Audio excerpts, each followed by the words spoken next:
तमनुपेतमपेतकृत्यं द्वैपायनो विरहकातर आजुहाव पुत्रा इति तन्मयतया तरवोऽपि नेदुः तं सर्वभूतहृदयं मुनिमानतोऽस्मि यस्यानुभावमखिलश्रुतिसारमेकम् अध्यात्मदीपमतितीर्षतां तमोन्धं संसारिणां करुणयाः पुराणगुह्यं तं व्याससूनुमुपयामि गुरुं मुनीनां नारायणं नमस्कृत्य नरं चैव नरोत्तमं देवीं सरस्वतीं व्यासं ततो ग्रन्थमुदीरये। जय जय जह्यजाम् अजितदोषगृहीतगुणां त्वमसि यदात्मना समवरुद्धसमस्तभगः अज जगदोकसाम् अखिलशक्त्यवबोधकते क्वचिदजया आत्मना ಅನುಚರತಃ ಅನುಚರೇನ್ನಿಗಮಃ. ಇದರ ಒಂದು ಸಾಲನ್ನು ನಾವು ನೋಡಿದ್ದೆವು.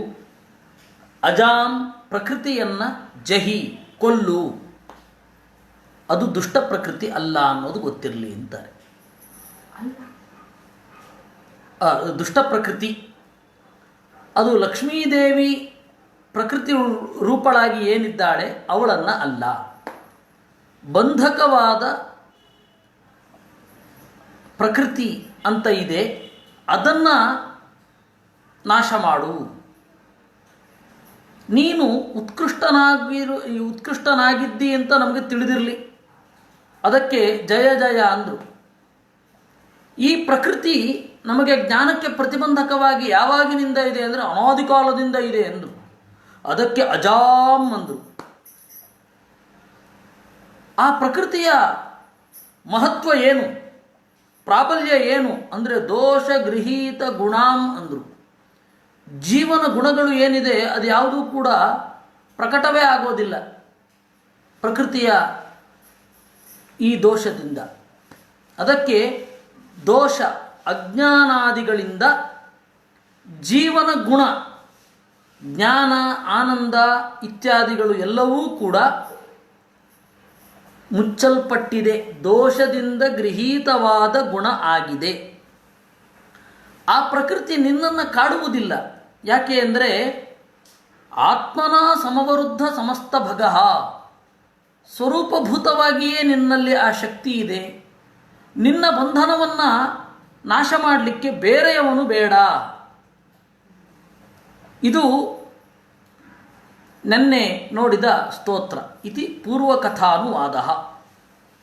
ಇವತ್ತು ಅಲ್ಲಿಂದ ನಾವು ಮುಂದೆ ಹೋಗ್ತಾ ಇದ್ದೇವೆ. ಅಜ ಅಂತನ್ನತ್ತೆ ವೇದ. ದೇವರೇ, ನೀನು ಎಂದೂ ಹುಟ್ಟದವ, ಆದ್ದರಿಂದ ಹುಟ್ಟಿನ ಯಾವ ದೋಷಗಳೂ ನಿನಗಿಲ್ಲ. ಆದ್ದರಿಂದ ಅಜ. ಜಗದೋಕಸಾಂ ಅಖಿಲ ಶಕ್ತಿ ಅವಬೋಧಕ, ಜಗತ್ತಿನ ಒಳಗಡೆ ವಾಸ ಮಾಡುವ, ಆದರೆ ಜಗತ್ತಿಗೆ ನೆಲೆಯಾಗಿರುವ ಬ್ರಹ್ಮಾದಿಗಳು ಜಗತ್ತಿನ ಒಳಗಡೆ ವಾಸ ಮಾಡ್ತಾ ಇದ್ದಾರೆ. ಆದರೆ ಈ ಜಗತ್ತಿಗೆ ನಿಜವಾದ ನೆಲೆ ಆಧಾರ ಅಂತಂದರೆ ಅವರೇ. ಹೇಗೆ? ಬೆಟ್ಟ ಇದ್ದ ಹಾಗೆ. ಬೆಟ್ಟವನ್ನು ಏನಂತ ಕರೀತಾರೆ? ಭೂಭೃತ್ ಅಂತ ಕರೀತಾರೆ. ಭೂಮಿಯನ್ನು ಹೊತ್ತವುಗಳು. ಭೂಮಿ ಮೇಲೆ ಬೆಟ್ಟ ಇದೆ ಮತ್ತು ಭೂಭೃತ್ ಅಂತ ಹೆಂಗೆ ಕರೀತಾರೆ ಬೆಟ್ಟವನ್ನು ಅಂತ ನಿಮಗೆ ಆಶ್ಚರ್ಯ ಆಗಬಹುದು.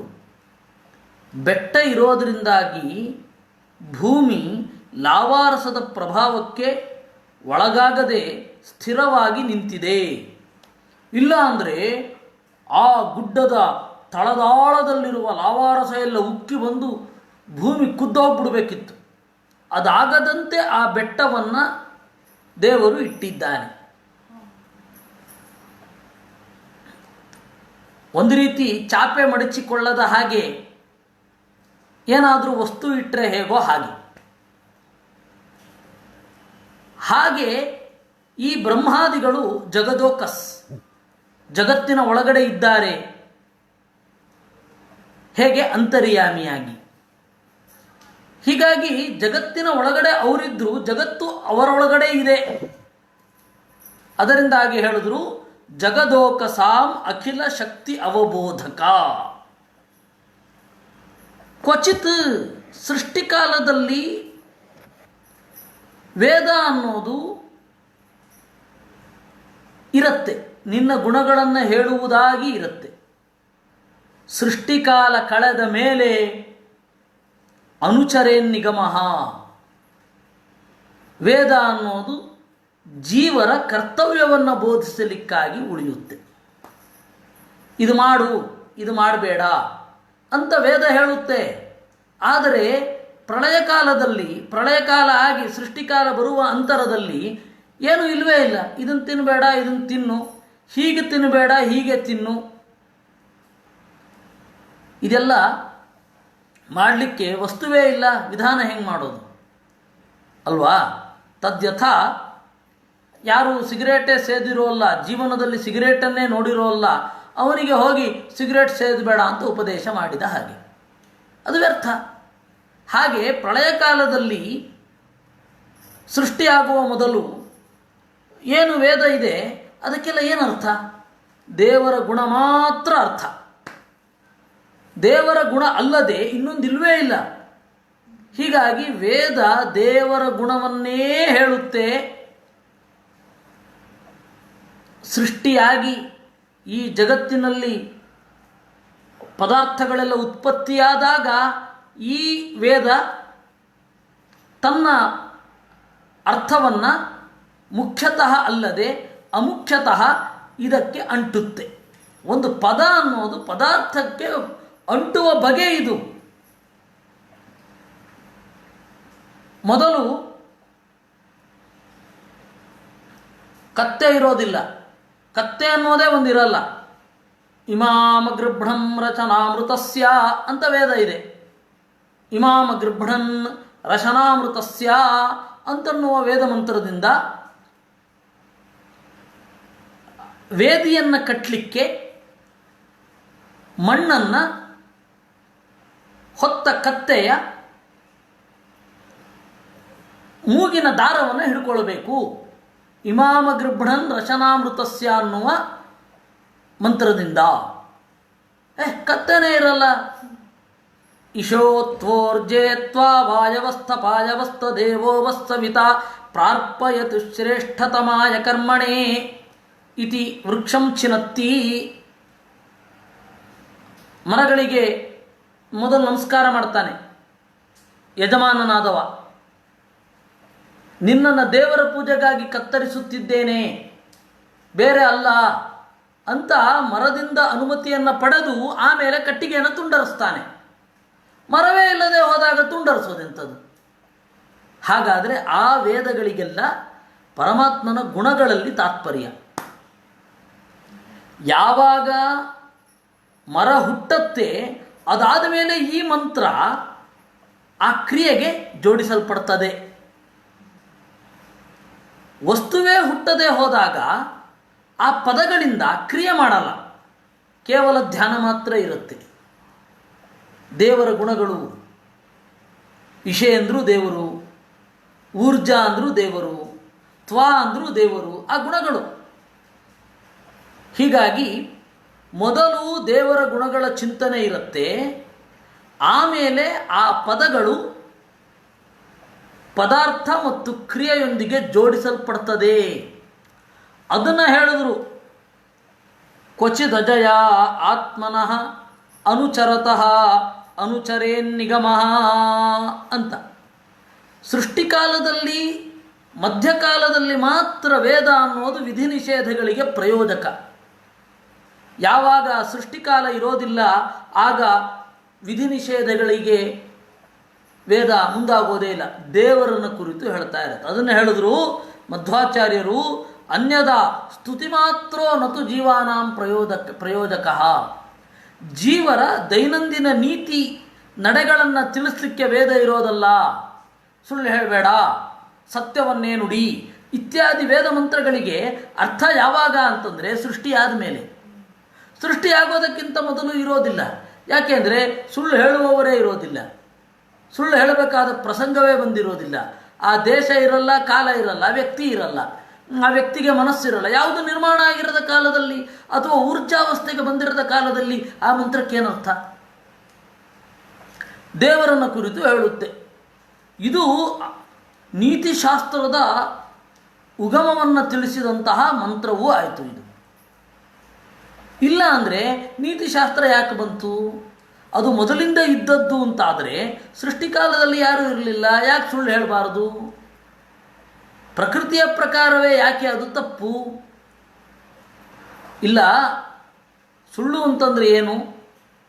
ಮಾತು ಮತ್ತು ಮನಸ್ಸುಗಳಿಗೆ ವಿರುದ್ಧವಾದದ್ದೇ ಸುಳ್ಳು. ನಮ್ಮ ಮನಸ್ಸು ಒಂದು ಯೋಚನೆ ಮಾಡುತ್ತೆ, ಮಾತು ಒಂದು ಹೇಳುತ್ತೆ, ಅದು ಸುಳ್ಳು. ಆ ವಿರೋಧವನ್ನೇ ಸುಳ್ಳು ಅಂತ ಕರೆಯೋದು ಅಂತ ನೀತಿಶಾಸ್ತ್ರ ಇದೆ. ಅದು ಭಾರತೀಯರ ನೀತಿಶಾಸ್ತ್ರ ಮಾತ್ರ. ಮತ್ತಿನ್ ಎಲ್ಲೂ ಕೂಡ ಆ ರೀತಿಯ ನೀತಿಶಾಸ್ತ್ರದ ಸುಳುವಿಲ್ಲ. ಸುಳ್ಳು ಅಂದ್ರೆ ಏನು ಅಂತ ಕೇಳಿದ್ರೆ ಮನಸ್ಸಿನ ಚಿಂತನೆ ಮತ್ತು ಮಾತು ಎರಡಕ್ಕೂ ವಿರೋಧ ಅನ್ನೋದು ಭಾರತೀಯ ಶಾಸ್ತ್ರಗಳ ಚಿಂತನೆ. ಅದಾದ ಮೇಲೆ ಉಂಟು, ಈಗ ಲ್ಯಾಟನ್ ಲೀಗಲ್ ಮ್ಯಾಕ್ಸಿಮಲ್ಲಿ ಅದು ಉಂಟು, ಇಲ್ಲ ಅಂತ ಅನ್ನಲ್ಲ ನಾನು. ಆದರೆ ಅದು ಬಂದದ್ದು ಯಾವಾಗ? ಸೃಷ್ಟಿ ಆದಮೇಲೆ ಅನ್ನೋದು ಗೊತ್ತಿಲ್ಲ ನಮಗೆ. ಏನು ತೋರು ಬರುತ್ತೆ ಸುಳ್ಳು ಹೇಳಬಾರದು ಅಂತನ್ನೋದು ಸಾಮಾಜಿಕವಾದ ಒಪ್ಪಂದ, ಒಂದು ಯೂನಿವರ್ಸಲ್ ಅಗ್ರಿಮೆಂಟ್ ಅನ್ನೋದು ಮಾತ್ರ ತಲೆನಲ್ಲಿ ಇರುತ್ತೆ. ಹೀಗಾಗಿ ವೇದ ಅಂತನ್ನೋದು ನೀತಿಶಾಸ್ತ್ರ ಯಾವಾಗ ಆಗತ್ತೆ ಅಂತಂದರೆ ಸೃಷ್ಟಿ ಆದಮೇಲೆ. ಅದೇ ವೇದ ನೀತಿಶಾಸ್ತ್ರಕ್ಕೆ ಪೂರಕವಾದ ವಾತಾವರಣವೇ ಇಲ್ಲದೆ ಹೋದಾಗ ದೇವರ ಸ್ತುತಿ ಆಗತ್ತೆ. ಮೊದಲು ಸ್ತುತಿ, ಆಮೇಲೆ ನೀತಿ. ನೀತಿ ಅನ್ನೋದಕ್ಕೆ ನಮ್ಮಲ್ಲಿ ಒಂದು ಅದ್ಭುತವಾದ ನಿರ್ವಚನ ಇದೆ. ನಯತೇಹೇ ನೀತಿ. ಇದು ನಮ್ಮನ್ನು ಒಯ್ಯುವ ದಾರಿ, ಆದ್ದರಿಂದಾಗಿ ನೀತಿ. ನೀತಿ ಅಂದರೆ ಒಯ್ಯುವ ದಾರಿ ಅಂತ ಅರ್ಥ.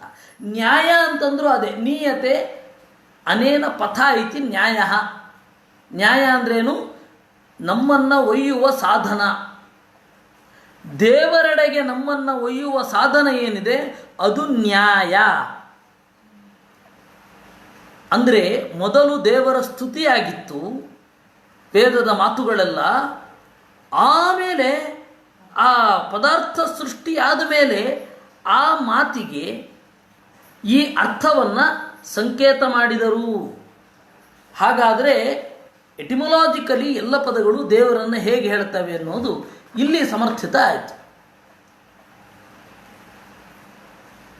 ಕ್ರೈಸ್ತರಲ್ಲಿ ಬ್ಯಾಬೆಲ್ ಗೋಪುರದ ಕಥೆ ಇದೆ, ಆದರೆ ಆ ಕಥೆ ಪೂರ್ಣ ಅಲ್ಲ. ಇದು ಪೂರ್ಣತೆಯತ್ತ ಒಯ್ಯತ್ತೆ. ಬ್ಯಾಬೆಲ್ ಗೋಪುರದ ಕಥೆ ನಿಮಗೆಲ್ಲರಿಗೂ ಗೊತ್ತಿರುತ್ತೆ, ಆದರೂ ಕೂಡ ಕೊಚ್ಚಿದ ಅನೂದ್ಯತೆ.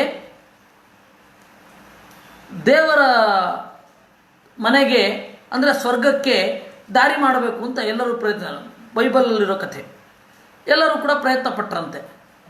ಆಗ ದೇವರಿಗೆ ತಲೆಬಿಸಿ ಆಯ್ತಂತೆ. ಸ್ವರ್ಗವನ್ನು ಇವರು ಏರಿ ಬಿಡ್ತಾರೆ ಅಂತ ಅವರವರ ಭಾಷೆಯನ್ನು ಬೇರೆ ಬೇರೆ ಮಾಡಿಬಿಟ್ಟ ಅಂತೆ. ಆಗ ಒಬ್ರಿಗೊಬ್ರಿಗೆ ಅರ್ಥ ಆಗಲಿಲ್ಲ. ಆ tower of Babel tower is stopped ಅಂತ ಹೇಳಿ ಅವ್ರದ್ದೊಂದು ಕಥೆ ಉಂಟು. ಅದು ಇನ್ನೂ ಪೂರ್ಣ ಮಟ್ಟದಲ್ಲಿ ತೋರೋದು ಇಲ್ಲಿ. ಅದರ ಅಂಚು ಮುಟ್ಟಿಸುವುದು ಅಂತಾರಲ್ಲ, ಅದು ವೇದ ಮಾಡುವುದು. ಮೊದಲು ಹೀಗಿತ್ತು. ಕ್ವಚಿದ ಜಯ ಆತ್ಮನ ಅನುಚರತಃ ಅನುಚರೇನ್ ನಿಗಮ ಅಂದರು. ಈ ಸ್ತೋತ್ರದ ತಾತ್ಪರ್ಯ ಏನು, ಯಾಕೆ ಈ ಸ್ತೋತ್ರ ಹೊರಟಿದೆ ಅನ್ನುವ ವಿಚಾರವನ್ನು ಮಧ್ವಾಚಾರ್ಯರು ನಮಗೆ ಹೇಳ್ತಾ ಇದ್ದಾರೆ. ತಸ್ಮಾತ್ ಸೃಷ್ಟಿಂ ಕೃತ್ವ ವೇದೈರ್ ಜೀವಾನ್ ಬೋಧಯಿತ್ವ ತತ್ಸ್ಥಾಂ ಅಜಾಂ ಜಹಿ. ತಸ್ಮಾತ್ ಆ ಕಾರಣದಿಂದ ಏಳು ಸೃಷ್ಟಿಯಾಗಬೇಕು. ಸೃಷ್ಟಿಯಾಗಿ ಏನು ಮಾಡೋದು? ವೇದಗಳಿಂದ ಜೀವರಿಗೆ ಅರಿವನ್ನು ಕೊಟ್ಟು ತತ್ಸ್ಥಾಂ ಆ ಜೀವರಲ್ಲಿ ಇರುವ ಅಜಾಂ ಸುಖ ಪ್ರತಿಬಂಧಕವಾದ ಸ್ವಭಾವವನ್ನು ಜಹಿ ನಾಶ ಮಾಡು ಅನ್ನೋದು ಎಸೆನ್ಸ್ ಈ ಸ್ತೋತ್ರದ್ದು. ಆಚಾರ್ಯರು ಬಂದು ಹೇಳಿದಾಗ ನಮಗೆ ಖಾತ್ರಿ ಆಯಿತು. ಇಲ್ಲ ಅಂದರೆ ಏನು ಹೇಳಲಿಕ್ಕೆ ಹೊರಟಿದೆ ಇದು? ಈ ಶ್ಲೋಕ ಇನ್ನೊಮ್ಮೆ ಓದ್ತೇನೆ ನೋಡಿ. ಅಜಿತ ಎಂದೂ ಸೋಲದವನೇ, ಜಯ ಜಯ, ನಿನ್ನ ಮಿಗಿಲಾಗುವಿಕೆ ನಮಗೆ ಗೊತ್ತಿರಲಿ. ದೋಷಗೃಹೀತ ಗುಣಾಂ, ಜೀವನ ಗುಣಗಳನ್ನೆಲ್ಲ ನುಂಗಿ ನೊಣದಿರುವ ಈ ಅಜಾಂ ಪ್ರಕೃತಿಯನ್ನು ಜಹಿ, ನಾಶ ಮಾಡು. ನಿನಗೆ ಈ ಪ್ರಕೃತಿಯ ಬಂಧನವಿಲ್ಲ. ಯಾಕೆ ಅಂದರೆ ನೀನು ಸಹಜ ಸಿದ್ಧವಾಗಿ ಇದರ ಮೇಲೆ ಗೆಲುವು ಸಾಧಿಸಿರುವೆ. ಜಗದೋಕಸಾಂ, ಜಗತ್ತಿನಲ್ಲಿ ಅತ್ಯಂತ ಜ್ಞಾನಿಗಳೆನಿಸಿರುವ, ಸುಖದ ತುತ್ತ ತುದಿಯಲ್ಲಿರುವರೆಂದು ಎಣಿಸಿರುವ ದೇವತೆಗಳ ಶಕ್ತಿಯನ್ನು ಕೂಡ ಎಬ್ಬಿಸುವವ ನೀನು. ಜಗದೋಕಸಾಂ ಅಖಿಲ ಶಕ್ತಿ ಅವಬೋಧಕ ತೇ ಕ್ವಚಿದ್ ಅಜಯ ಆತ್ಮನ ಅನುಚರತಃ ಅನುಚರೇ ನಿಗಮಃ. ಅಜಯ ಅನುಚರತಃ, ವೇದದ ಜೊತೆಗೆ ಈ ಜಗತ್ತನ್ನು ಪ್ರವೇಶ ಮಾಡಿದಾಗ, ಪ್ರಕೃತಿಯ ಜೊತೆಗೆ ಈ ಬ್ರಹ್ಮಾಂಡವನ್ನು ಸೃಷ್ಟಿ ಮಾಡಿದಾಗ ವೇದವು ನಿನ್ನನ್ನು ಅನುಸರಿಸುತ್ತೆ, ಆಮೇಲೆ ಈ ಪದಾರ್ಥವನ್ನು ಅನುಸರಿಸುತ್ತೆ. ಇದು ಏನು ಹೇಳಿದಾಗಾಯಿತು ಈ ಸ್ತೋತ್ರದಿಂದ? ಅದಕ್ಕೆ ಆಚಾರ್ಯರು ಹೇಳಿದ್ದು, ಸೃಷ್ಟಿಯನ್ನು ಮಾಡು, ವೇದದ ಮೂಲಕ ಜೀವರಿಗೆ ಅರಿವನ್ನು ನೀಡು, ಅವರ ಒಳಗಡೆ ಇರತಕ್ಕಂತಹ ಪ್ರಕೃತಿಯನ್ನು ನಾಶ ಮಾಡು. ಇಷ್ಟು ಇರೋದು. ಇದಕ್ಕೆ ಸಂವಾದಿಯಾಗಿ ವೇದವ್ಯಾಸರು ಮಾಡಿದ ಇದು ಟ್ರಾನ್ಸ್ಲೇಷನ್. ಇದು ನೇರವಾಗಿ ವೇದವೇ ಹೀಗಿಲ್ಲ. ವೇದವ್ಯಾಸರು ಒಂದು ವೇದದ ಟ್ರಾನ್ಸ್ಲೇಷನನ್ನು ಮಾಡಿದ್ದು. ವೇದ ಹೇಗಿದೆ ಅದನ್ನು ಆಚಾರ್ಯರು ಕೊಡ್ತಾರೆ.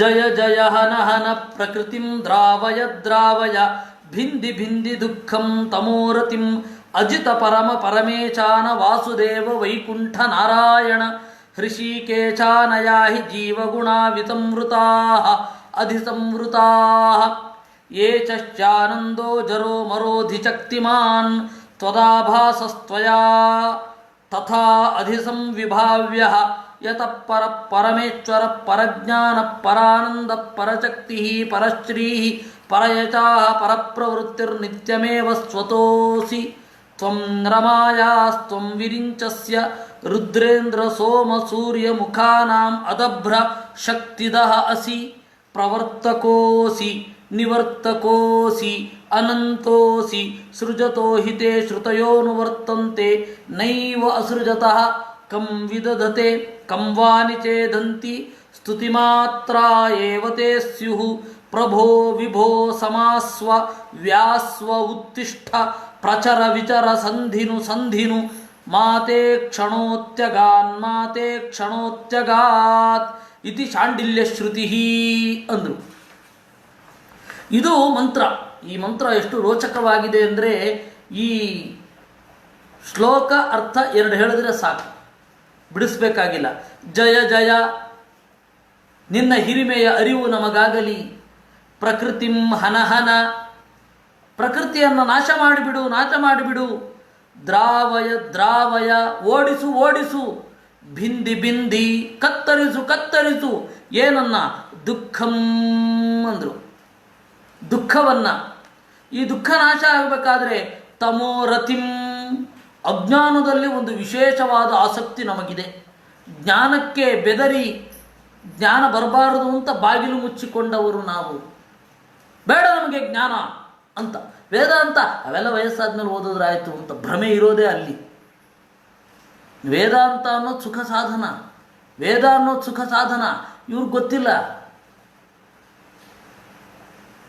ಅದರಿಂದಾಗಿ ತಮೋರತಿಂ, ನಮಗೆ ಅಜ್ಞಾನದಲ್ಲಿ ಆಸಕ್ತಿ ಇದೆಯಲ್ಲ ಸ್ವಾಮಿ, ಅದನ್ನು ಮೊದಲು ನಾಶ ಮಾಡು.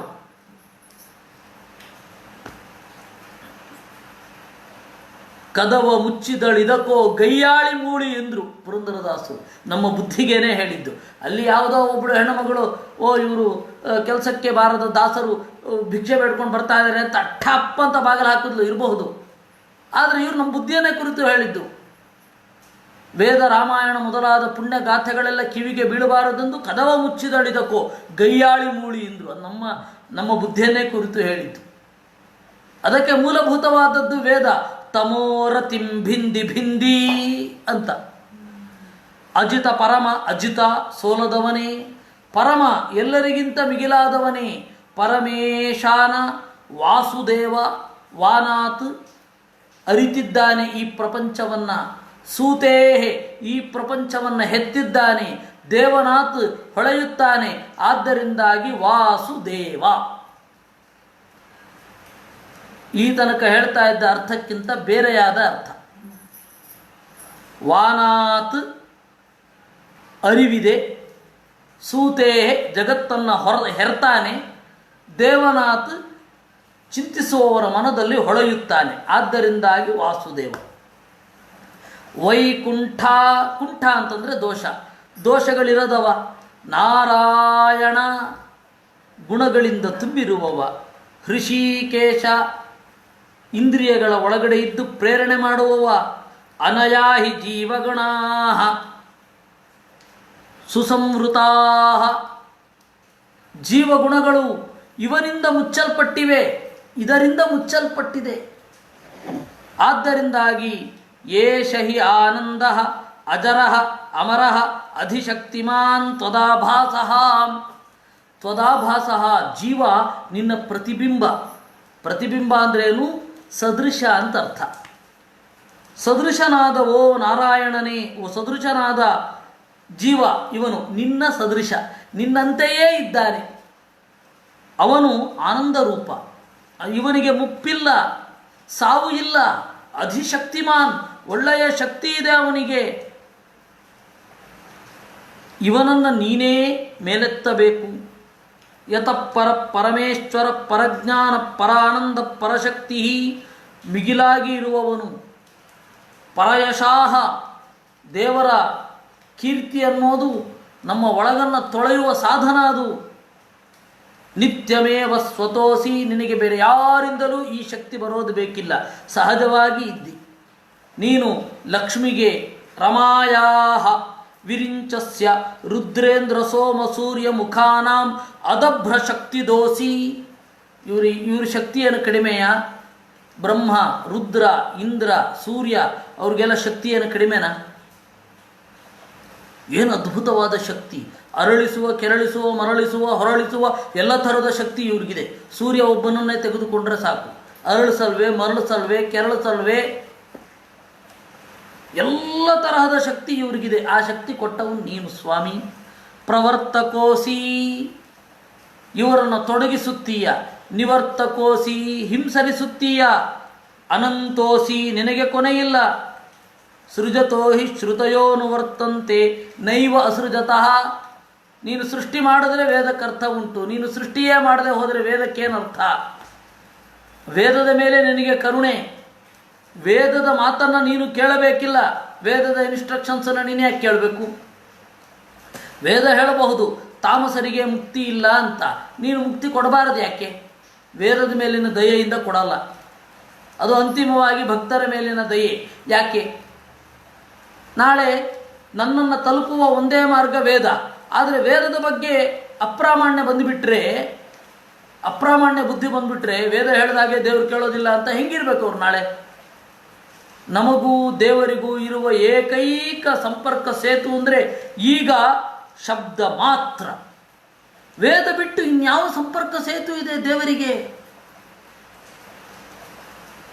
ವೇದವನ್ನಲ್ಲದೆ ಬೇರೆ ಯಾವುದನ್ನು ನಾವು ನೆಚ್ಚುವಂತಿಲ್ಲ. ತಂದೆಯನ್ನು ಕುರಿತು ಮಗುವಿಗೆ ಇರುವ ಏಕೈಕ ಸಂಪರ್ಕ ಸೇತು ಅಂತಂದರೆ ತಾಯಿ. ತಾಯಿ ಇಲ್ಲದೆ ಹೋದರೆ ತಂದೆಯಲ್ಲಿ. ಅದಕ್ಕೆ ಒಂದು ತಮಾಷೆ ಮಾಡ್ತಾರೆ ತಂತ್ರಶಾಸ್ತ್ರದಲ್ಲಿ. ವೇದ ಅನ್ನೋದು ತಾಯಿ ಇದ್ದ ಹಾಗೆ, ಅದು ವಾಸ್ತವ. ದೇವರು ಅನ್ನೋನು ತಂದೆ ಇದ್ದ ಹಾಗೆ, ಅದು ಶ್ರದ್ಧೆ ಅಂತ. ವೇದ ಹೇಳಿದ್ದನ್ನು ನಾವು ಕೇಳಬೇಕು, ಓ ಇದು ದೇವರು ಅಂತ. ತಾಯಿ ಹೇಳಿದ್ದೆ ಖಾತ್ರಿ, ಓ ಇದು ತಂದೆ. ನಿನ್ನ ಏನು ಖಾತ್ರಿ? ತಾಯಿ ಹೇಳಬೇಕು, ಇಲ್ಲಪ್ಪ ಇವ್ರು ನಿನ್ನ ತಂದೆ ಅಂತ. ಹಾಗೆ ವೇದ ಹೇಳಬೇಕು, ದೇವರನ್ನು ಪರಿಚಯ ಮಾಡಿಸ್ಬೇಕು. ಅದು ಬಿಟ್ಟು ಬೇರೆ ಯಾವ ದಾರಿಯೂ ಇಲ್ಲ ನಮಗೆ. ವೇದ ಹೇಳಿದ್ದನ್ನು ಕೇಳುವುದು ಬಿಟ್ಟು ಇನ್ನೊಂದು ದಾರಿ ಇಲ್ಲ. ಇದು ನಮ್ಮ ಸಮಸ್ಯೆ. ಹೀಗಾಗಿ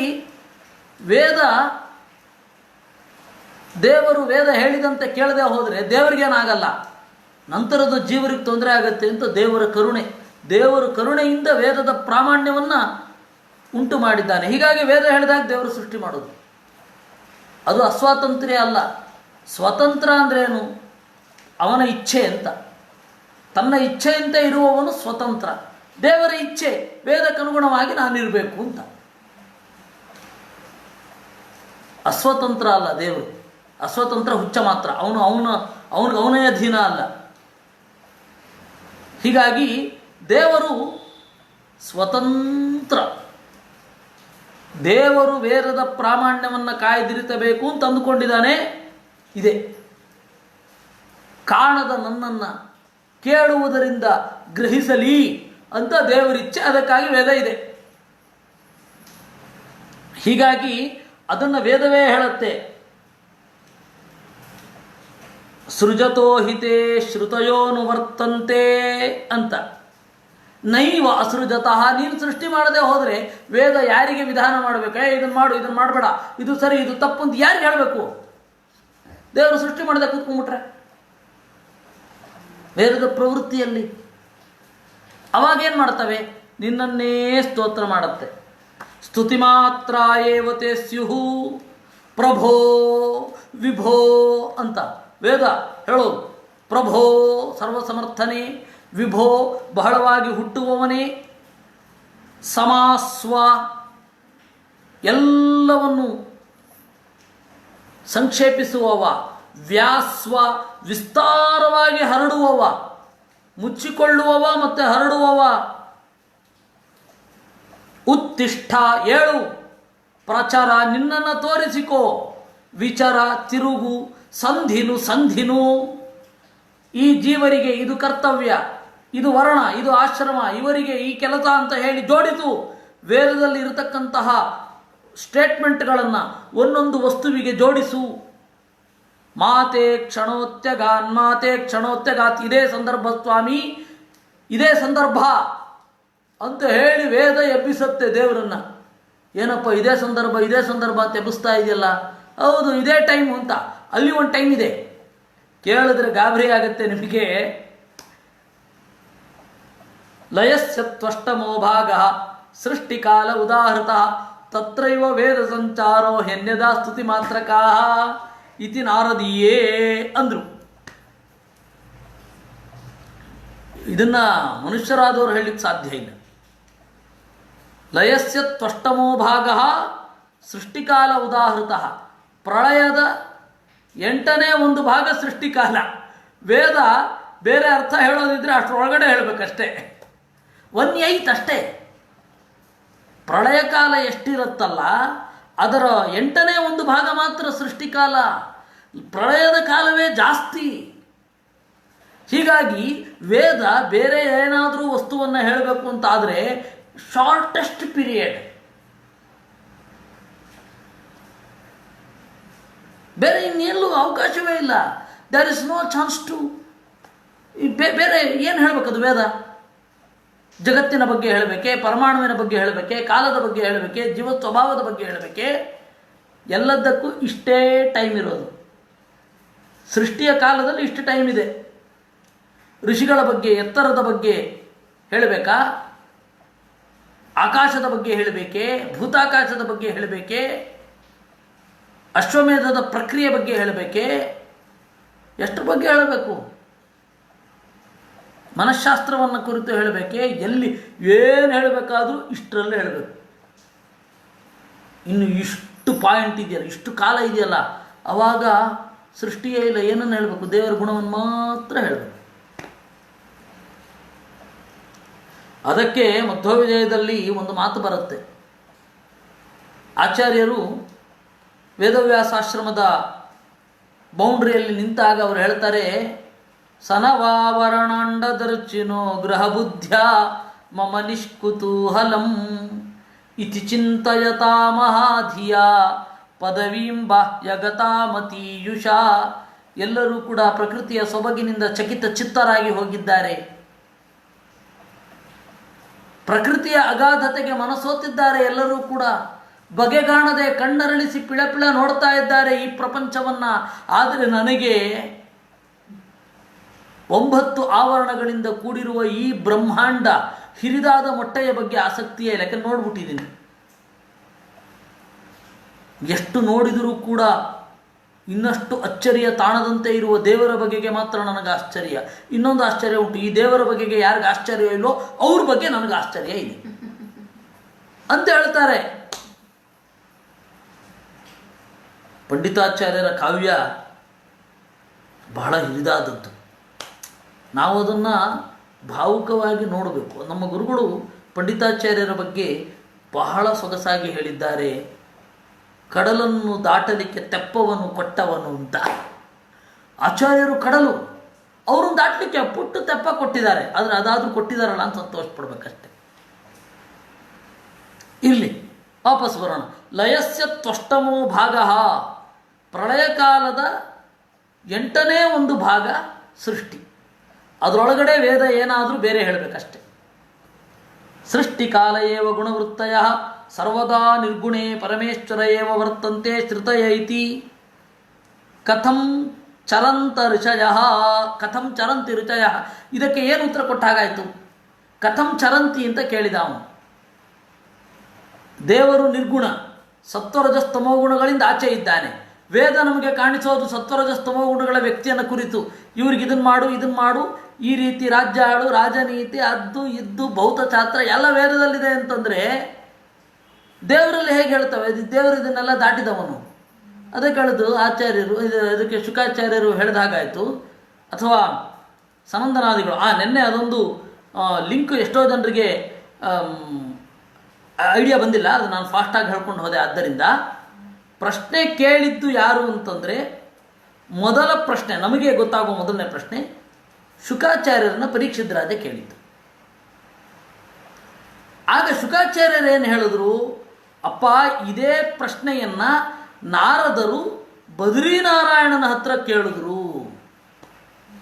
ಬದ್ರಿನಾರಾಯಣ ಹೇಳಿದ ಕಥೆಯನ್ನು ಸನಕ ಸನಂದನಾದಿಗಳು ಚಿಂತನೆ ಮಾಡ್ತಾ ಇರಬೇಕಾದ್ರೆ ಸನಂದನ ಸೃಷ್ಟಿಯ ಆರಂಭದಲ್ಲಿ ವೇದಗಳು ಹೇಗೆ ಸ್ತೋತ್ರ ಮಾಡಿದವು ಎಂದು ಹೇಳಿದ ಅಂತ. ಈ ಸ್ಟೆಪ್ ಒಳಗಡೆ ಒಳಗಡೆ ಒಳಗಡೆ ಹಾಗೆ 8 ದ್ವಾರಗಳು ಈ ಕಥೆಯಲ್ಲಿ ಇರ್ತವೆ ಎಷ್ಟೋ ಕಡೆ. ಇವ್ರು ಹೇಳಿದ್ರು ಅಂತ ಅವ್ರು ಹೇಳ್ತಾ ಇದ್ದಾರೆ ಅಂತ ಅವ್ರು ಹೇಳ್ತಾ ಇದ್ದಾರೆ ಅಂತ ಇವ್ರು ಹೇಳ್ತಾ ಇದ್ರು ಅಂತ ಅವ್ರು ಹೇಳ್ತಾ ಇರ್ತಾರೆ. ಹೀಗೆ 5, 6, 7, 8 ಲೆವೆಲ್ ಇರುತ್ತೆ. ಹೀಗಾಗಿ ಈ ಕಥೆಯನ್ನು ಓದಬೇಕಾದ್ರೆ ಸಖತ್ತು ಜಾಗ್ರತೆ ಬೇಕು. ಒಂದು ಸ್ವಲ್ಪ ಕಥೆ ಓದೋದು ಇದಾಯಿತು ಅಂದರೆ, ಕೇಳೋದಾಯಿತು ಅಂದರೆ ಎಲ್ಲೋ ಹೊರಟೋಗ್ತಿತ್ತು ನಾವು. ಹೀಗಾಗಿ ಇತ್ಯಸ್ಯ ಪರಿಹಾರ ಅಂದರು. ಅವನು ಏನು ಕೇಳಿದ್ದು ಪರೀಕ್ಷಿತ್ ರಾಜ? ನಿರ್ಗುಣನಾದ ಪರಮಾತ್ಮನಲ್ಲಿ ವೇದದ ಪ್ರವೃತ್ತಿ ಹೇಗೆ ಅಂತ. ಅದಕ್ಕೆ ಉತ್ತರ ಏನು? ವೇದದ ಪ್ರವೃತ್ತಿ ಎಷ್ಟು ಕಾಲ? ಟೈಮ್ ಬೌಂಡು ನೋಡು. ಇದರ 8 ಟೈಮ್ಸ್ ಜಾಸ್ತಿ ಪ್ರಳಯ. 1/8 ಯಾವುದು? ಸೃಷ್ಟಿಕಾಲ. ಸೃಷ್ಟಿಕಾಲ ಅನ್ನೋದಿಷ್ಟು. ಇಷ್ಟರೊಳಗಡೆ ವೇದ ತಿರುಗಾಡಬೇಕು. ಈ ಇಷ್ಟು ಕಾಲದಲ್ಲಿ ವೇದ ನಿತ್ಯ, ವೇದವೇ ಹೇಳಿದ ಮಾತು. ಯಾವತ್ ಬ್ರಹ್ಮ ವಿಷ್ಠಿತಂ ತಾವತ್ ಈವಾಕ್ ಅಂತ ವೇದವೇ ಹೇಳಿದಿರೋ ಮಾತು. ಹೀಗಾಗಿ ಈ ಹಿರಿದಾದ 8 ಪಟ್ಟು ಹಿರಿದಾದ ಕಾಲದಲ್ಲಿ ವೇದ ಏನು ಮಾಡಬೇಕು? ವೇದಸ್ಯ ವೇದತ್ವಂ ಕಥಂ. ವೇದ ಅಂದ್ರೇನು? ತಿಳಿಸುತ್ತೆ. ವೇದಯತಿ, ತಿಳಿಸೋದು ವೇದವೇ. ವೇದವೇ ತಿಳಿಸೋದು. ವೇದ ಹೇಗಾಗತ್ತೆ? ಈ ಕಾಲದಲ್ಲಿಯೂ ಪ್ರಳಯ ಕಾಲದಲ್ಲಿಯೂ ಏನನ್ನೋ ಹೇಳ್ತಾ ಇರಬೇಕು. ಏನದು? ದೇವರ ಗುಣ. ಅಲ್ಲಿಗೆ ಬರುತ್ತೆ. ಅದಕ್ಕೆ ವಿಧಿ ನಿಷೇಧಾನಾಂ ಸ್ತುತಿಪರತ್ವಂ. ಯತ್ಪ್ರಾಪ್ತ್ಯರ್ಥಂ ಯನ್ನಿಯಮಾದ್ ವಿಧಿ ನಿಷೇಧ ವರ್ತಂತೆ ಸತ್ವಮಿತ್ಯಾದಿ ವಿಧಿ ನಿಷೇಧಾನಾಂ ಸ್ತುತಿಪರತ್ವಂ. ಈ ವಿಧಿ ಮತ್ತು ನಿಷೇಧ ಎರಡೂ ಕೂಡ ದೇವರನ್ನೇ ಕುರಿತು ಹೇಳೋದು. ವಿಧಿ ಅಂದರೆ ಹೀಗೆ ಮಾಡು ಅಂತ ಹೇಳೋದು, ನಿಷೇಧ ಅಂದರೆ ಹೀಗೆ ಮಾಡಬೇಡ.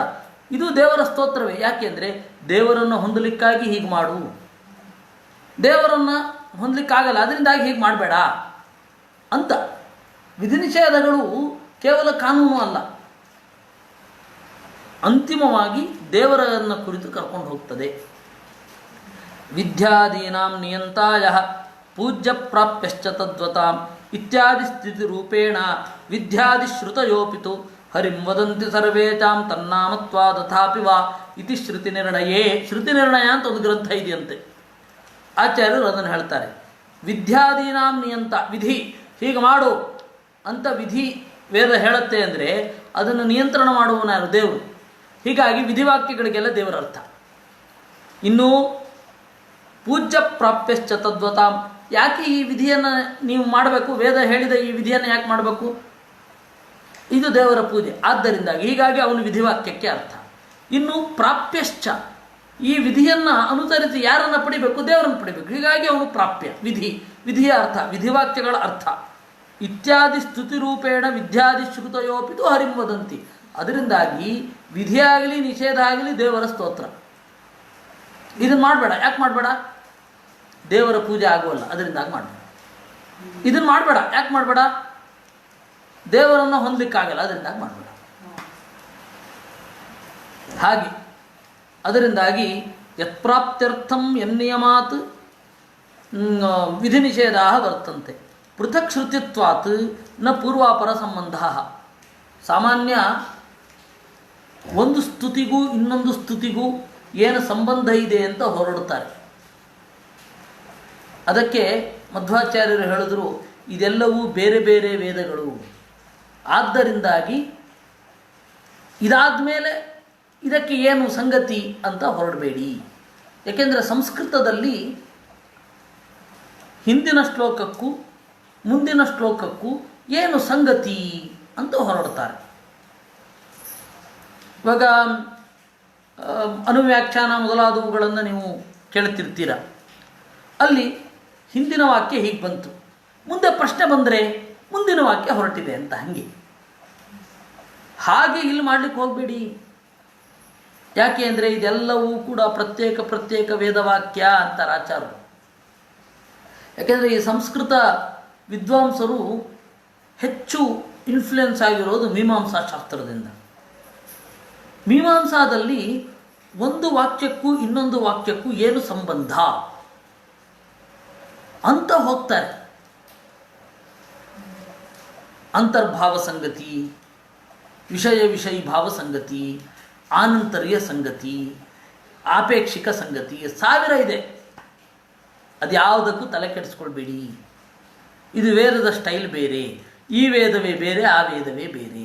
ವೇದವ್ಯಾಸರು ಎಡಿಟ್ ಮಾಡಿರೋದೇ ಹೀಗೆ ಎಂದರು. ವೇದಕ್ಕೂ ಕೂಡ ಎಷ್ಟೋ ಬಾರಿ ಪೂರ್ವಾಪರ ಸಂಗತಿ ಸಿಗಲ್ಲ. ಯಾಕೆಂದರೆ ವೇದವ್ಯಾಸರ ಎಡಿಟಿಂಗ್ ಹಂಗಿದೆ. ವೇದವ್ಯಾಸರು ಹಾಗೆ ಯಾಕೆ ಎಡಿಟ್ ಮಾಡಿದ್ರು ಅಂತ ಹೇಳಿ ಆಚಾರ್ಯರು ಅಲ್ಲಿ ಹೇಳ್ತಾರೆ.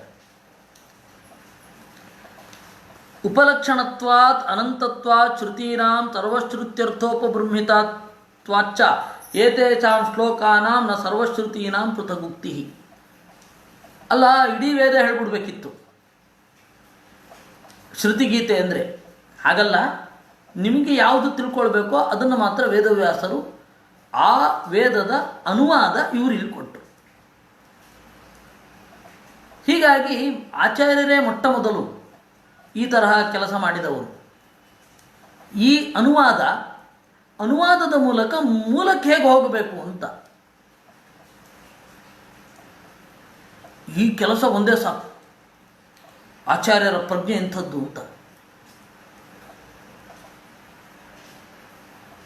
ಈ ವೇದದ ಐಡಿಯಾ ಇಲ್ಲದೆ ಹೋದರೆ ನಮಗೆ ನೋಡಿ, ಮಧ್ವವಿಜಯದಲ್ಲಿ ತೋಟಂತಿಲ್ಲಾಯರು ಮಧ್ವರಿಗೆ ವಾಸುದೇವನಿಗೆ ಪಾಠ ಹೇಳ್ತಾ ಇರ್ತಾರೆ. ವಾಸುದೇವ ಸುಮ್ಮನೆ ಇರ್ತಾನೆ. ಅದಕ್ಕೆ ಯಾಕೋ ನಿನ್ನ ಜೊತೆಯವರೆಲ್ಲ ಉರು ಹೊಡಿತಾ ಇದ್ದಾರೋ ಇಲ್ವೋ, ಯಾಕೆ ಉರು ಹೊಡಿತಾ ಇಲ್ಲ? ಅದಕ್ಕೆ ಅವನು ಹೇಳ್ತಾನೆ, ಗುಣನಿಕಾಚರಣಾಧಿಕ ಗೋಚರ ನಮ್ಮ ಹೃದಯಿತೆ ತ್ಯುದಿತೆ ಮುನಾ. ಉರು ಹೊಡೆಯೋದೆಲ್ಲ ನನಗೆ ಇಷ್ಟ ಆಗಲ್ಲ ಅಂತ. ಓಹೋ, ದೊಡ್ಡ ವಿದ್ವಾಂಸರೇ ಇರಬೇಕು, ಹೇಳಿ ನೋಡೋಣ ವೇದದ್ದು ಅಂತ ಹೇಳಿದಾಗ ಆಗದೇ ಇರೋ ಪಾಠನೂ ಕೂಡ ಹೇಳ್ಬಿಟ್ಟಂತೆ. ಅಷ್ಟಕ್ಕೆ ಆಶ್ಚರ್ಯ ಆಗೋಯ್ತು ಅವ್ರಿಗೆ. ಅದಕ್ಕೆ ಪಂಡಿತಾಚಾರ್ಯ ಹೇಳ್ತಾರೆ, ಆ ಥರ ಎಲ್ಲ ಆಶ್ಚರ್ಯ ಪಡಬೇಡಿ. ಪ್ರತಿಭಯಾ ಚ ಶಶ್ರುತಯೋ ಮುನಾ. ಒಳಗಡೆಯ ಹೊಳಹಿನಿಂದ ನೂರಾರು ವೇದಗಳನ್ನು ಅವರು ಕಂಡುಕೊಳ್ತಾರೆ. ಇದ್ಯಾವುದಿದು ಅಂತ ಹೇಳುತ್ತಾರೆ. ಅದನ್ನು ತ್ರಿವಿಕ್ರಮ ಪಂಡಿತರು ತತ್ವಪ್ರದೀಪದಲ್ಲಿ ಹೇಳಿದರು. ಅನಧೀತವತೋ ಗುರೋಸ್ವಶಾಖಾಂ ಅಂತ. ಅವರ ಗುರುಗಳಿಂದ ಅವರ ಶಾಖೆಯನ್ನು ಅವರು ಕಲಿತಿಲ್ಲ. ನಾವು ಕಲ್ತಿಲ್ಲ, ಆದರೆ ನಮಗೆ ಬರಲ್ಲ, ಅವ್ರಿಗೆ ಬರುತ್ತೆ, ಅಷ್ಟೇ ವ್ಯತ್ಯಾಸ. ಅವರವರ ಶಾಖೆಯನ್ನು ಅವರವರ ಗುರುಗಳ ಹತ್ತಿರ ಕಲಿಬೇಕು ಎಲ್ಲರೂ. ಆಚಾರ್ಯರು ಕಲ್ತಿಲ್ಲ, ಅವ್ರದ್ದು ತೈತ್ತಿರಿಯ ಶಾಖೆ, ತೈತ್ತಿರಿಯ ಶಾಖೆ ಯಜುರ್ವೇದಿಗಳವರು. ನಮ್ಮದು ಯಜುರ್ವೇದ, ಅಷ್ಟೇನು ಏನೂ ಗೊತ್ತಿಲ್ಲ. ಆದರೆ ಆಚಾರ್ಯರು ಕಲೀಲಿಲ್ಲಂತೆ. ಒಂದು ವಿಚಾರದಲ್ಲಿ ನನಗೂ ಆಚಾರ್ಯಗೂ ಸಾಮ್ಯ, ಇಬ್ಬರದು ತೈತ್ತಿರಿಯ ಶಾಖೆ, ನಮಗೂ ನಯಾ ಪೈಸ ಗೊತ್ತಿಲ್ಲ. ತಥಾಚ ಆಚಾರ್ಯರು ವೇದವನ್ನು ಹಾಗೆ ಯಾರೂ ಹೇಳದೆ ಹೊಳೆಯೋದು, ಅವರಿಗೆ ತೆಕ್ತ ವೇದರು ಅಂತ ಹೆಸರು. ಅದನ್ನು ಅವರಿಲ್ಲಿ ಹೇಳೋದು. ವೇದಗಳು ಇಲ್ಲಿದೆ, ಇದನ್ನು ಯಾರೂ ಮಾಡಲಿಲ್ಲ. ಯಾವ ಭಾಷ್ಯಕಾರರು, ಯಾವ ಭಾಗವತದ ಟೀಕಾಕಾರರೂ ಮಾಡದ ಕೆಲಸವನ್ನು ಆಚಾರ್ಯರು ಮಾಡಿದರು. ಇದು ಅನುವಾದ. ಅನುವಾದ ಹೀಗಿದೆ ಅಂದಮೇಲೆ ಅನುವಾದಕ್ಕೆ ವಿಷಯವಾದದ್ದು ಹೇಗಿದೆ ಅಂತ. ಸರ್ವಶ್ರುತ್ಯರ್ಥ ಸಂಪನ್ನಾನ್ ಶ್ಲೋಕಾನ್ ಸತ್ಯವತೀ ಸುತಃ ಏಕೈಕ ಶಾಖಾಸ್ತುತ್ಯರ್ಥಾಂ ಜಗೌ ಸರ್ವೋಪಲಕ್ಷಣಾನ್ ಭವಂಧತಾನ್ ಭಾಗವತೆ ಪ್ರತಿಶ್ಲೋಕಂ ಪೃಥಕ್ ಶ್ರುತೀನ್ ಇದಿ ತಂತ್ರಭಾಗವತೆ. ತಂತ್ರಭಾಗವತದಲ್ಲಿ ಇದರ ಬಗ್ಗೆ ಒಂದು ವಿವರಣೆ ಇದೆ ಎಂದರು. ಏನು? ಸರ್ವಶ್ರುತ್ಯರ್ಥ ಸಂಪನ್ನ, ಸಾಧಾರಣ ಎಲ್ಲ ವೇದಗಳ ಅರ್ಥದಿಂದ ಕೂಡಿರುವ ಶ್ಲೋಕಗಳನ್ನು ಒಂದೊಂದು ಶಾಖೆಯ ಸಾರಭೂತವಾಗಿ ವೇದವ್ಯಾಸರು ರಚನೆ ಮಾಡಿ ಭಾಗವತದಲ್ಲಿ ಅದನ್ನು ಜೋಡಿಸಿದರು. ಅಂದರೆ ಆ ಗ್ರಂಥದ ವಿನ್ಯಾಸದ ಬಗ್ಗೆ ಹೇಳಿದ್ರು. ಒಂದು ಗ್ರಂಥವನ್ನು ಕುರಿತು ಮಾತನಾಡಬೇಕಾದ್ರೆ ಆ ಗ್ರಂಥದ ವಿನ್ಯಾಸ ಐಡಿಯಾ ಇರಬೇಕು. ಇವಾಗ ಗೀತೆಯ ಬಗ್ಗೆ ಮಾತನಾಡಬೇಕಾದ್ರೆ ಅದರ ವಿನ್ಯಾಸ, ಸ್ಟ್ರಕ್ಚರ್ ಹೇಗಿದೆ, ಅದರ ಡಿಸೈನ್ ಹೇಗಿದೆ, ಅದನ್ನೆಲ್ಲ ನಮಗೆ ಗೀತಾ ತಾತ್ಪರ್ಯ ಗೀತಾ ಭಾಷೆದಲ್ಲಿ ಮಾತ್ರ ಸಿಗೋದು. ಬೇರೆ ಯಾರಿಗೂ ಐಡಿಯಾ ಇಲ್ಲ. ಇದೇ ಹೇಳ್ಕೊಂಡು ಹೋದ್ರು. ಯಾಕೆಂದರೆ ಅದನ್ನು ಹೇಳಿದ್ರೆ ಜನ ಒಪ್ತಾರೆ ಅಂತ ಅಷ್ಟೆ. ಅದರ ಮೂಲ ಸ್ವರೂಪ ಹೇಗಿತ್ತು, ಹೇಗೆ ಇವರೆಲ್ಲ ಊಹಿಸ್ತಾರೆ. ಆಚಾರ್ಯರು ಪರ್ಫೆಕ್ಟಾಗಿ ಹೇಳಿದ್ದಾರೆ. ಹೀಗಾಗಿ ಆ ಭಾಗವತದ ಸ್ಟ್ರಕ್ಚರನ್ನು ಕುರಿತು ಆಚಾರ್ಯರು ಹೇಳಿದರು ಪ್ರತಿಶ್ಲೋಕಂ ಪೃಥಕ್ ಶ್ರುತೀನ್ ಅಂತ. ಪ್ರತಿಯೊಂದು ಶ್ಲೋಕದ ಮೂಲಕ ಬೇರೆ ಬೇರೆ ವೇದ ಮಂತ್ರಗಳನ್ನು ಜೋಡಿಸಿ ಆ ವೇದಗಳ ಸಾರಭೂತವಾಗಿ ಒಂದು ಶ್ಲೋಕವನ್ನು ಮಾಡಿ ಅದನ್ನು ಈ ಆಯಕಟ್ಟಿನ ಜಾಗದಲ್ಲಿ ವೇದವ್ಯಾಸರು ಜೋಡಿಸಿದರು. ಇದು ಭಾಗವತ ಗ್ರಂಥದ ಸ್ಟ್ರಕ್ಚರ್ ಅಂತ ಹೇಳಿದರು. ಇದರೊಂದಿಗೆ ನಾವು ಮುಂದೆ ಹೋಗೋಣ. ಬೃಹದುಪಲಬ್ಧಮೇತದವಶೇಷತೆಯ ಯದ ಉದಗಾಃ ತಮಸಿ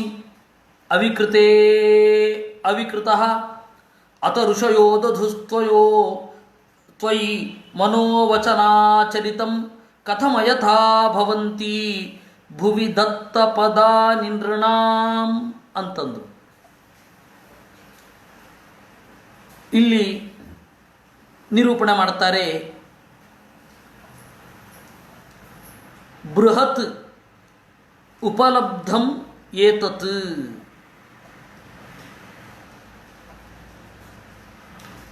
ವೇದಗಳೆಲ್ಲ ನಿನ್ನ ಸ್ವರೂಪವನ್ನು ಹೇಗೆ ಅಂತ ಹೇಳಿವಿ, ದೊಡ್ಡದು ಅಂತ ಹೇಳಿದೆ. ಬೃಹತ್ ಉಪಲಬ್ಧಂ, ನಿನ್ನ ಸ್ವರೂಪ ಏನಿದೆ ಬೃಹದ್ ಉಪಲಬ್ಧಂ. ಯಾಕೆ? ನೀನು ಎಲ್ಲಕ್ಕಿಂತ ಮಿಗಿಲು. ಆದ್ದರಿಂದ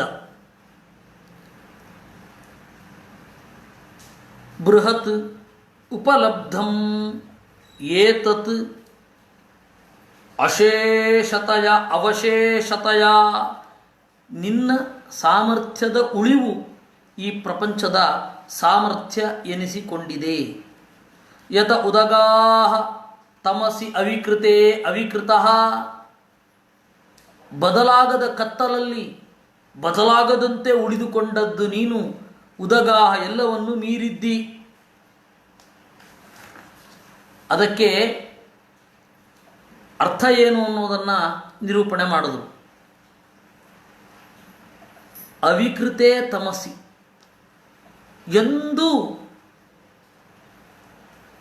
ವಿಕಾರಕ್ಕೆ ಒಳಗಾಗದ್ದು, ಬೇರೆಯವರು ನಿಯಂತ್ರಣ ಮಾಡಲಾಗದ್ದು ತಮಸ್ ಅಂದರೆ ದುರ್ಗೆ, ತಮೋಭಿಮಾನಿನಿಯಾದ ದುರ್ಗೆ. ಅವಿಕೃತೆ ತಮಸಿ, ದುರ್ಗೆಯ ವಿಚಾರದಲ್ಲಿಯೂ ಕೂಡ ನೀನು ಉದಗಾಹ ಉನ್ನತನಾಗಿದ್ದೀಯಾ. ಅಲ್ಲ, ಈ ತರಹ ಅರ್ಥ ಮಾಡಬಹುದೇ?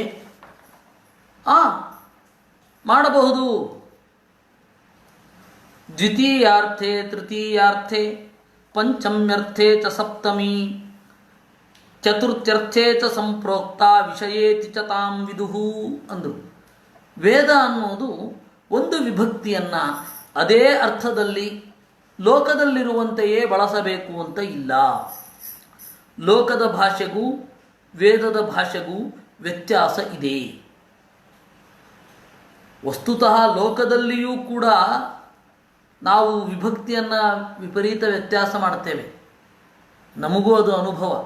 ಪ್ರಥಮ ವಿಭಕ್ತಿ ಎಲ್ಲ ವಿಭಕ್ತಿಯ ಅರ್ಥದಲ್ಲಿ ನಾವು ಬಳಸ್ತೇವೆ. ಸೋಮವಾರ ಬಂದ್ಬಿಡು ಅಂತೀವಿ. ಸೋಮವಾರದಲ್ಲಿ ಬಾ, ಸೋಮವಾರದಿಂದ ಬಾ. ಆ ಪ್ರಕರಣಕ್ಕೆ ಏನೇನು ಅರ್ಥವೋ ಎಲ್ಲವನ್ನು ತೆಗೆದುಕೊಳ್ಬೇಕು.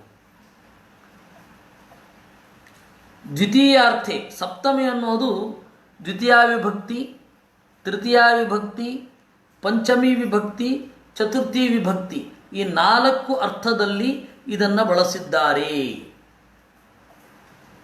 ಅದರಿಂದಾಗಿ ತಮಸಿ ಅವಿಕೃತೆ ಅಂತಂದರೆ ತಮಸ್ಸಿಗಿಂತ ಅಂತ ಪಂಚಮಿ ವಿಭಕ್ತಿಯಲ್ಲಿ, ತಮಸ್ಸಿಗಿಂತ ನೀನು ಉದಗಾಹ ಅಧಿಕನಾಗಿದ್ದೀಯಾ, ಆದ್ದರಿಂದಾಗಿ ನೀನು ಸರ್ವೋತ್ತಮ. ಇದು ಅಲ್ಲಿ ಇರೋದು. ಈಗ ಇನ್ನೊಮ್ಮೆ ಇದನ್ನು ಚಿಂತನೆ ಮಾಡೋಣ. ಏತತ್ ಬೃಹದುಪಲಬ್ಧಂ, ಓ ದೇವರೇ, ಈ ನಿನ್ನ ಸ್ವರೂಪ ಬೃಹದುಪಲಬ್ಧಂ, ಎಲ್ಲಕ್ಕಿಂತ ಮಿಗಿಲು ಎಂದು ನಾವು ತಿಳಿಯುವಂತಾಗಿದೆ. ಅವಶೇಷತೆಯ, ಯಾವುದೂ ಮಿಗದಂತೆ, ಯಾವುದನ್ನು ಹೊರತುಪಡಿಸಿ ಅಲ್ಲ, ಎಲ್ಲವನ್ನ ಇಟ್ಟುಕೊಂಡೇ ನೀನು ಎಲ್ಲವನ್ನ ಮೀರಿದ್ದೀಯ. ಅಂದರೆ ಇದನ್ನು ಬಿಟ್ಟು ಉಳಿದ ಎಲ್ಲ ಕಡೆ ಕರೆಕ್ಟು, ಆ ತರಹ ಅಲ್ಲ. ಅಂದರೆ ಶಕ್ತಿಗೆ ಸೀಮಿತತೆ ಮಿತಿ ಇಲ್ಲ. ಅವಿಕೃತೆ ಅವಿಕೃತಃ ತಮಸಿ, ಅವಿಕೃತೆ ಯಾರಿಗೂ ಬಾಗದ, ತಮಸಿ ಅಂದರೆ ತಮಸಃ ಪ್ರಕೃತಿಗಿಂತ ಉದಗಾಹ ನೀನು ಮಿಗಿಲಾಗಿದ್ದೀಯಾ.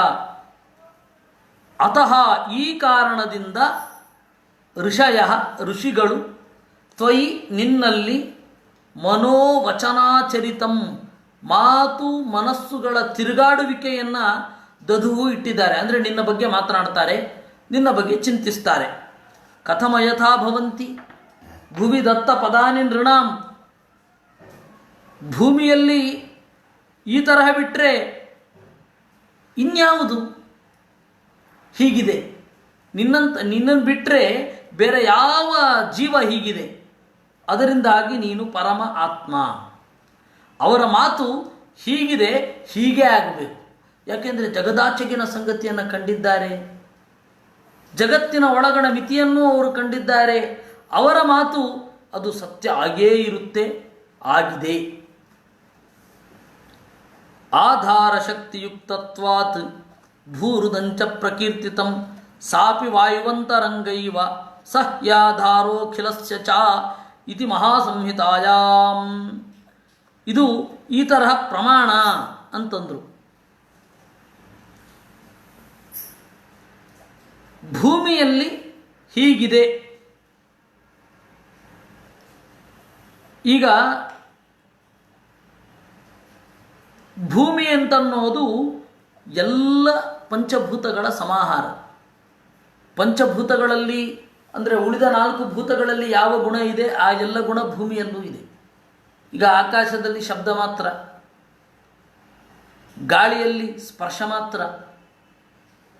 ಗಾಳಿಯಲ್ಲಿ ಸ್ಪರ್ಶ ಮತ್ತು ಶಬ್ದ 2 ಬಂತು.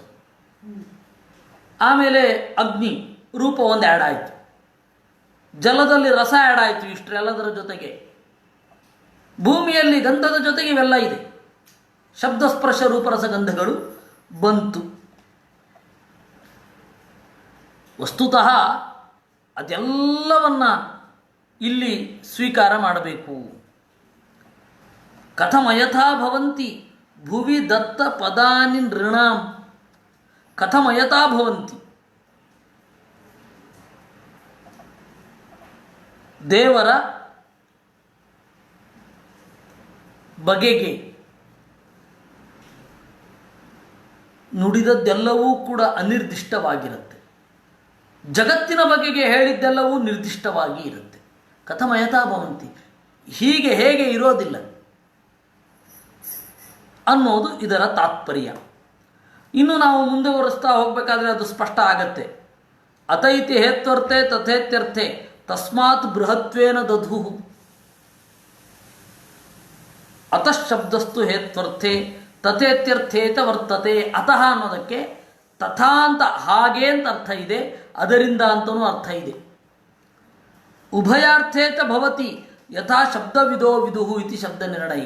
ಎರಡೂ ಅರ್ಥದಲ್ಲಿ ಒಮ್ಮೆಲೆ ಪ್ರಯೋಗ ಆಗತ್ತೆ. ಅತಃ ಅನ್ನೋದಕ್ಕೆ ಆದ್ದರಿಂದ ಮತ್ತು ಹಾಗೆ ಎರಡೂ ಅರ್ಥವೂ ಆಗುತ್ತೆ. ತಥಾಚ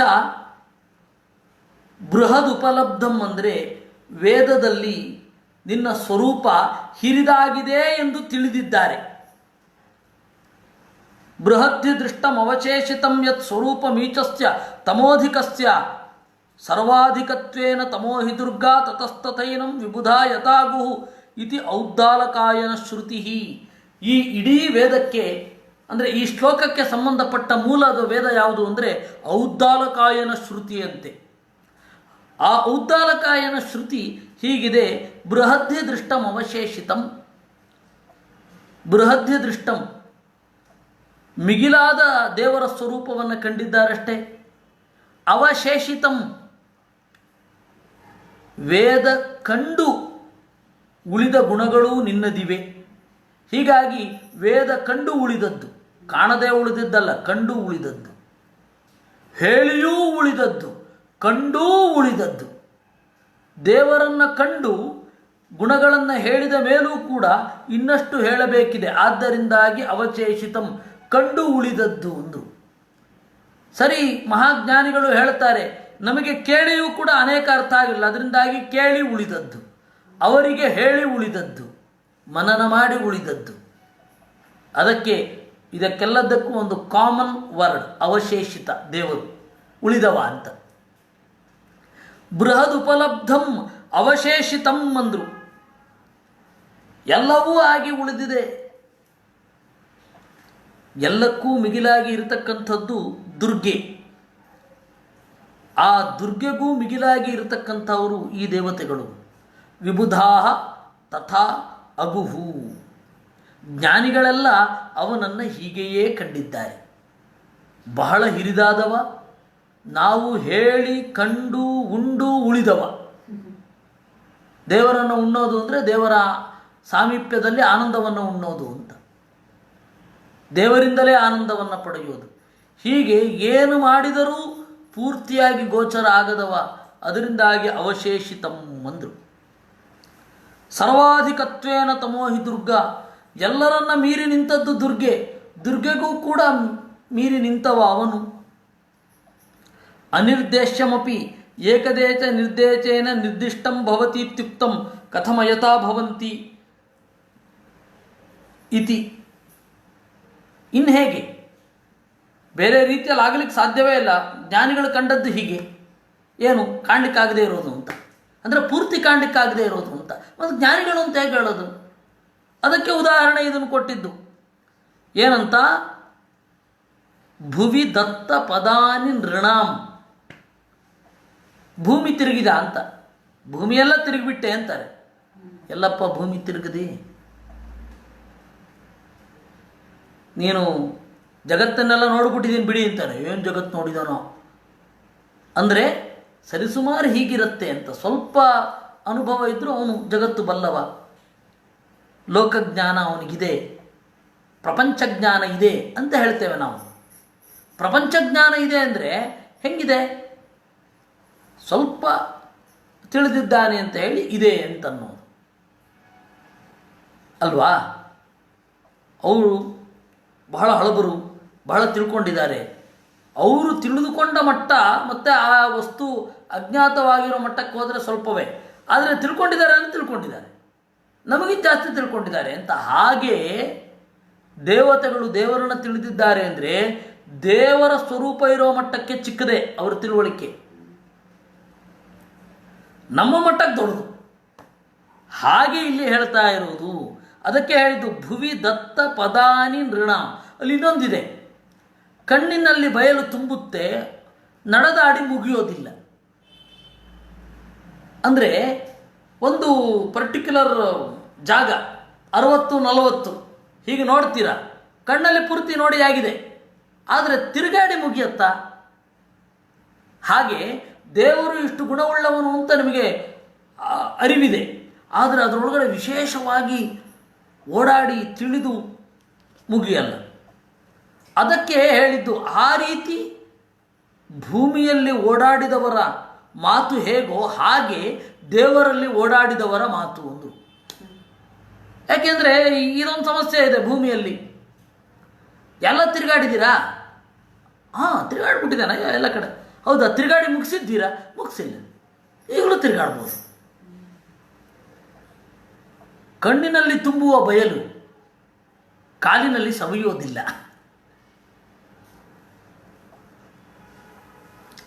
ಅಲ್ಲಮ ಪ್ರಭುವಿನ ಪರಸ್ಪರ ವಿರುದ್ಧವಾದ ಸ್ಟೇಟ್ಮೆಂಟ್ಗಳನ್ನು ಬೆಡಗಿನ ವಚನ ಬೆಡಗಿನ ವಚನ, ಸಂದಿಗ್ಧತೆ ಅನ್ನೋದು ಒಂದು ಗುಣ ಅಂತಾರವರು.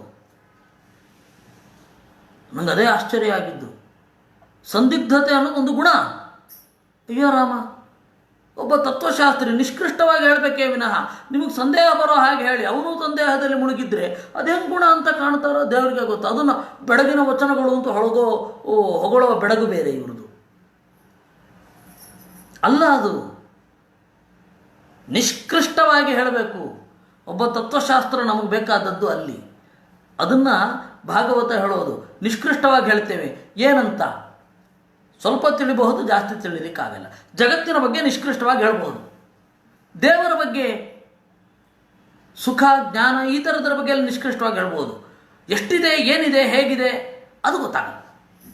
ಅದಕ್ಕೆ ಉದಾಹರಣೆ ಹೇಗೆ ದತ್ತಪದ ನಿಂದ್ರಣ.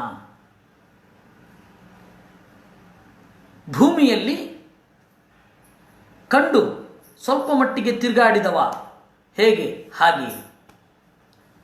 ಇದಕ್ಕೆ ಇನ್ನೂ ಹಲವಾರು ಅರ್ಥಗಳು ಉಂಟು. ಆಚಾರ್ಯರು ಒಂದು ಅರ್ಥ ತೆಗೆದು ಬಾಯ್ಬಿಟ್ಟು ಹೇಳಿದ್ದಾರೆ. ಯಥಾ ಸರ್ವೋ ಭೂಮಿಂ ಅಸಂಚರನ್ನಪಿ ಏಕದೇಶ ಸಂಚಾರೇಣ ಭೂಸಂಚಾರಿ ಭವತಿ ತಥೇತಿ. ಎಲ್ಲ ಓಡಾಡ್ತೀರಾ? ಭೂಮಿಯಲ್ಲಿ ಓಡಾಡ್ತೇವೆ. ಎಲ್ಲ ಭೂಮಿ ಓಡಾಡ್ಬಿಟ್ಟಿದ್ದೀರೋ? ಇಲ್ಲ. ಸ್ವಲ್ಪವೇ ಓಡಾಡಿದ್ರು ಭೂಮಿಯಲ್ಲಿ ಓಡಾಡ್ತೀವಿ ಅಂತ ಹೇಳ್ತೇವೆ. ಹಾಗೆ ಇದು ಕೂಡ ನಿರಪೇಕ್ಷ ಬೃಹತ್ವಸ್ಯ ಜ್ಞಾತಾದ್ ಜ್ಞಾತಂ ಭವೇತ್ ಪರಂ ಬೃಹತ್ವಮೇವ ತು ಗುಣೈಃ ಸರ್ವೈರುದ್ದಿಶ್ಯತೆ ಯತಃ ಇತಿ ಮಾನ್ಯ ಸಂಹಿತಾಯಾಂ. ಇನ್ನು ಮಾನ್ಯ ಸಂಹಿತ ಅಂತ ಒಂದು ಗ್ರಂಥ ಇದೆ. ಬೃಹದುಪಾಸತೆ ಅಂದರು. ಇಲ್ಲಿ ದೇವರು ದೊಡ್ಡವ, ಎಷ್ಟು ದೊಡ್ಡವ ಅಂತ ಹೇಳಲಿಲ್ಲ. ಯಾಕೆಂದ್ರೆ ನಿರತಿಶಯ ಬೃಹತ್ವ, ದೊಡ್ಡದು ಇರೋದು ದೇವರೊಬ್ಬನೇ. ದೇವರನ್ನು ಬಿಟ್ಟು ಯಾವುದು ದೊಡ್ಡದಿಲ್ಲ. ಹೀಗಾಗಿ ದೊಡ್ಡದು ಅಂದ್ರೇ ದೇವರು ಅಂತ. ಬೃಹತ್ ಅಂದರೆ ಬ್ರಹ್ಮ, ಬೃಹತ್ತೇ ಬ್ರಹ್ಮ. ಬೃಹಿ ವೃದ್ಧವು ಅನ್ನುವ ಧಾತುವಿನ ಮೇಲೆ ಮನಿನ ಪ್ರತ್ಯಯ ಬಂದರೆ ಬ್ರಹ್ಮ ಅಂತ ಆಗೋದು. ಹೀಗಾಗಿ ಬ್ರಹ್ಮ ಅಂದರೆ ದೊಡ್ಡದು ಅಂತ. ಎಷ್ಟು ದೊಡ್ಡದು? ಅದಕ್ಕಿಂತ ದೊಡ್ಡದು ಇಲ್ವೇ ಇಲ್ಲ. ಅದಕ್ಕೆ ಬ್ರಹ್ಮ ಬೃಹದ್ ಉಪಲಬ್ಧಂ ಅಂದರು. ಅದಕ್ಕೆ ಹೇಳಿದ್ದು. ಹೀಗಾಗಿ ಎಲ್ಲ ಗುಣಗಳಿಂದ ತುಂಬಿರೋದು ಅಂತ ಅದರಿಂದಲೇ ಅರ್ಥ ಆಗೋಗುತ್ತೆ ಅಂತಂದರು. ಹೀಗಾಗಿ ದತ್ತ ಪದಾನ್ಯಣ, ಜ್ಞಾನಿಗಳು ದೇವರನ್ನು ಅನುಭವಿಸುವ ಬಗೆ ಇದು ಅಂತಂದರು ಅನ್ನುವಲ್ಲಿಗೆ ನಾವು ಎರಡನೆಯದ್ದನ್ನು ಮುಗಿಸಿದ್ದೇವೆ. ಎರಡನೆಯ ಮಂತ್ರವನ್ನು ಇನ್ನು ಸ್ವಲ್ಪ ಬೇಗ ಬೇಗ ಹೋಗುವ ಸಾಧ್ಯತೆಗಳಿದೆ. ಆ ಮೂರನೆಯದ್ದನ್ನು ನಾವು ನಾಳೆ ನೋಡೋಣ. ಸ್ವಲ್ಪ ಮುಂಚಿತವಾಗಿ ಹೇಳ್ತಾ ಇದ್ದೇನೆ, ಇವತ್ತು ಗುರುವಾರ. ಭಾನುವಾರ ನಾವು ನಮ್ಮ ಯಥಾಪ್ರಕಾರ ಕುಮುದಮ್ಮ ಅವರ ಮನೆಯಲ್ಲಿ ಏನು ಸೇರ್ತಾ ಇದ್ವಿ ಹಾಗೆ ಸೇರಬಹುದು. ಅಲ್ಲಿ ಒಂದಿಷ್ಟು ಮಾತನಾಡಲಿಕ್ಕೆ ಇದೆ ಈ ವಿಚಾರಗಳ ಬಗ್ಗೆನೇ. ಅದರಿಂದಾಗಿ ಈ ಸರ್ತಿ ಮಹಾಭಾರತ ಆದ ಮೇಲೆ ಒಂದು ಸ್ವಲ್ಪ ಮಾತಾಡಲಿಕ್ಕಿರುತ್ತೆ. ಹೀಗಾಗಿ ಅಲ್ಲಿ ಎಲ್ಲರೂ ಭೇಟಿಯಾಗೋಣ ಮುಖತಃ ಅಂತ ಹೇಳ್ತಾ ಈ ಚಿಂತನೆಯನ್ನು ದೇವರಲ್ಲಿ ಎಲ್ಲರೂ ಒಟ್ಟಿಗೆ ಸೇರಿ ಅರ್ಪಣೆ ಮಾಡೋಣ. ಕೃಷ್ಣಾರ್ಪಣಮಸ್ತು.